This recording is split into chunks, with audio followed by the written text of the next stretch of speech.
Hello बच्चों, let's read this question. So this question says, two men running at a speed of 25 meter per second, the raindrops appears to be falling at an angle of 45 degree from the vertical. If the raindrops are actually falling vertically downward, then the velocity in meter per second. आपको क्या बतानी है यहाँ पर velocity बतानी है, ठीक है, मीटर पर सेकंड में। तो चलिए इस क्वेश्चन को स्टार्ट करते हैं। So we can write down the key concept of this question. Relative velocity लिख लीजिए। क्या लिख लीजिए? Relative velocity. This will be the key concept of this question. Relative velocity क्या हो जाता है इस क्वेश्चन का? आपका यहाँ से की कॉन्सेप्ट, ठीक है। ठीक है, तो देखिए बच्चों, क्या लिखेंगे हम यहाँ पर? कि man running at speed of 25 meter per second. ये कोई मान लीजिए मैन है, ये आपका 25 मीटर पर सेकंड से मूव कर रहा है। The rain drops appears to be falling at an angle of 45 degree. ठीक है, ये आपका मान लीजिए मैन है। This is the velocity of the man. ये आपकी मैन की वेलोसिटी है, ठीक है। 25 मीटर पर सेकंड क्वेश्चन में गिवन कर रखा है। The rain drops appears to be falling at an angle of 45 degree with the vertical. If the rain drops are actually falling vertically downward. Rain actually में तो ऐसे गिर रही है, इसको आप लिख सकते हैं वेलोसिटी ऑफ द रेन, ठीक है। ये वेलोसिटी ऑफ द रेन बोल दीजिए, या फिर velocity of the rain with respect to the ground बोल दीजिए। जैसे ये वेलोसिटी ऑफ मैन है, किसके रिस्पेक्ट में? ग्राउंड के रिस्पेक्ट में। इसको देखिए आप कुछ भी लिख सकते हैं, वेलोसिटी ऑफ मैन भी लिख, वेलोसिटी ऑफ द मैन भी लिख सकते हैं, या फिर इसको आप velocity of man with respect to the ground लिख लीजिए। दोनों का सेंस सेम ही है। क्यों? देखिए वेलोसिटी ऑफ मैन क्या होता है? Velocity of man minus velocity of the ground.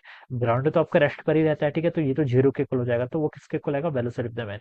Same तरीके यहाँ पर भी है, वेलोसिटी ऑफ रेन बोल दीजिए, या फिर velocity of the rain with respect to the ground बोल दीजिए। दोनों का सेंस क्या सेम है। यहाँ पर हमें बता रखा है कि वर्टिकली डाउनवर्ड डायरेक्शन में गिर रही है, ठीक है। अब देखिए बच्चों, एक्चुअली में वेक्टर से हम क्या लिख सकते हैं? हमें बताना है कि velocity of the rain with respect to the man. देखिए ये कितना होगा? ये होता है आपका velocity of the rain minus velocity of the man के इक्वल। ये आप लिख सकते हैं, ठीक है। अब बच्चों देखिए, रेन की वेलोसिटी तो ये है, ये क्या आपकी रेन की वेलोसिटी, जिसको मैंने वेलोसिटी ऑफ द रेन लिख लिया।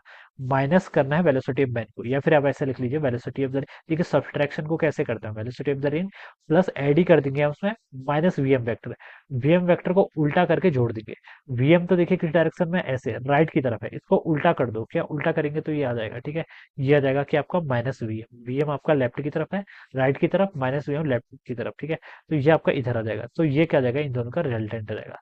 ये क्या आ जाएगा? इन दोनों के यहाँ से रिजल्टेंट, ठीक है। तो ऐसे बता सकते हैं। तो ये क्या होगी? This will be the actual velocity of the rain with respect to the man. आपका इस डायरेक्शन में आएगी।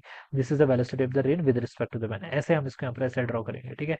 ये बता रखा है। अब क्वेश्चन में बोला गया कि यहाँ पर लिखा हुआ है, देखिए, the rain drops appears to be falling at an angle of 45 degree from the vertical. Vertical से इस इंसान को कितना? 45 डिग्री के एंगल पर आती हुई दिखाई दे रही है। यानी कि ये एंगल 45, तो ये एंगल भी कितना होगा आपका? 45 डिग्री के इक्वल होगा। ये क्वेश्चन में आपको ऐसे बोला गया, ठीक है। ये क्वेश्चन में आपको बोला गया। अब आपको देखिए बच्चों, क्या बताना है आपको? फिर आपको यहाँ पर पता रखा है कि then the velocity in meter per second. Velocity बतानी है, ठीक है। तो बच्चों देखिए, ये क्वेश्चन तो अब आपका काफी इजी हो गया। ये एंगल 45, तो ये एंगल ही 45 हो जाएगा, ठीक है। तो बच्चों आप यहाँ पर से क्या बता सकते हैं? देखिए वेलोसिटी ऑफ मैन, ठीक है, 1045 को यहाँ से मैं क्या लिख सकता हूँ? 1045 हो जाएगा यहाँ से आपका परपेंडिकुलर अपॉन बेस, ठीक है। तो ये देखिए कितना आपका 25 के इक्वल दे रखा है, डिवाइडेड बाय बेस। बेस की आपकी velocity of the rain with respect to the ground, ठीक है, ये हो जाएगा। तो 1045 की वैल्यू 1 हो जाएगी। तो velocity of the rain with respect to the ground कितना आ गया आपका? 25 मीटर पर सेकंड के इक्वल आ गया, ठीक है। और अगर हमें velocity of the rain with respect to the man पूछा होता तब कितना आता? देखिए ये भी 25 है, वीएम का मैग्नीट्यूड ये भी 25 है, रेन भी 25 आ रहा है, तो ये आपका रेन का with respect to the man आपका 25 √2 के इक्वल हो जाता है। तो this will be the velocity of the rain with respect to the man. ये कितना आता है आपका? 25 √2 मीटर पर सेकंड के इक्वल। तो ये इसका आंसर हो जाता है, ठीक है। क्वेश्चन हमसे पूछ रहा है then the velocity in meter per second, ठीक है। रेन की वेलोसिटी पूछी गई होगी ग्राउंड के रिस्पेक्ट में, ठीक है। तो 25 मीटर पर सेकंड ही आना चाहिए, फिर ए ऑप्शन, ठीक है।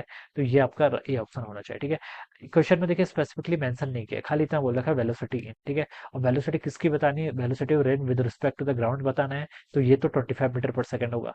Rain with respect to the man बताना है, तो 25 √2 मीटर पर सेकंड के इक्वल होगा। बट हम यहाँ पर वेलोसिटी ऑफ रेन की यहाँ पर बात कर रहे हैं, तो ए ऑप्शन क्या होगा इसके करस्पॉन्डिंग राइट आंसर, ठीक है। तो आंसर ए क्या लिख सकते हैं? अब यहाँ से करेक्ट आंसर हो जाएगा। So I hope you all understood this concept. All the best and thank you so much.